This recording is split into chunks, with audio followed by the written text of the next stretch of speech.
Chapter 18. Paul meets Priscilla and Aquila in Corinth.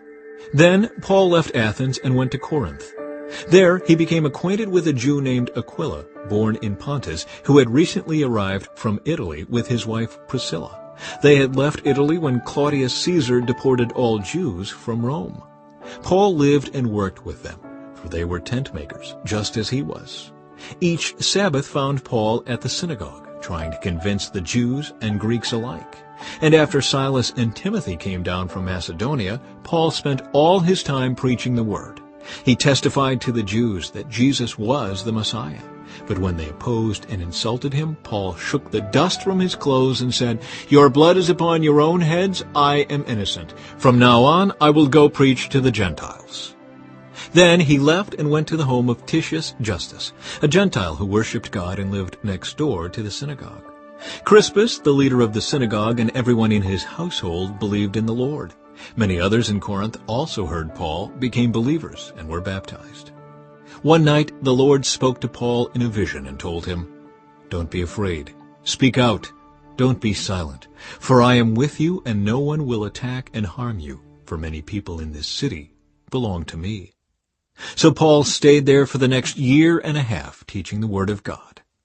But when Gallio became governor of Achaia, some Jews rose up together against Paul and brought him before the governor for judgment. They accused Paul of persuading people to worship God in ways that are contrary to our law.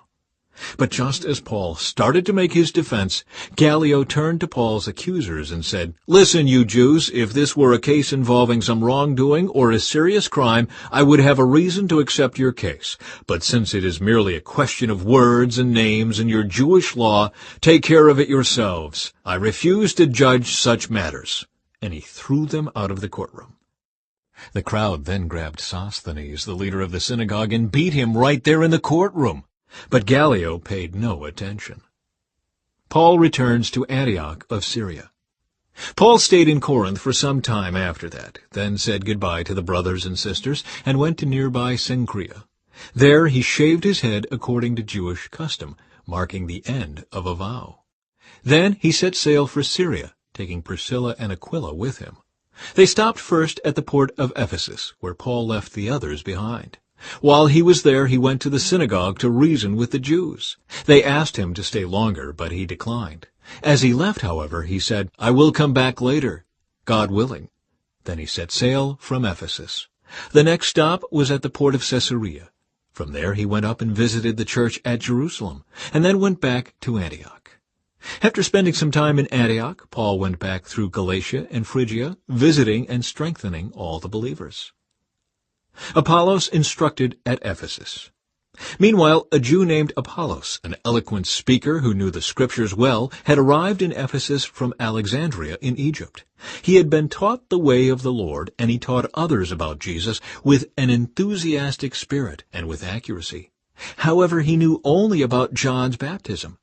When Priscilla and Aquila heard him preaching boldly in the synagogue, they took him aside and explained the way of God even more accurately.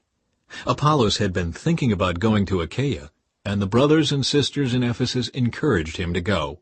They wrote to the believers in Achaia asking them to welcome him.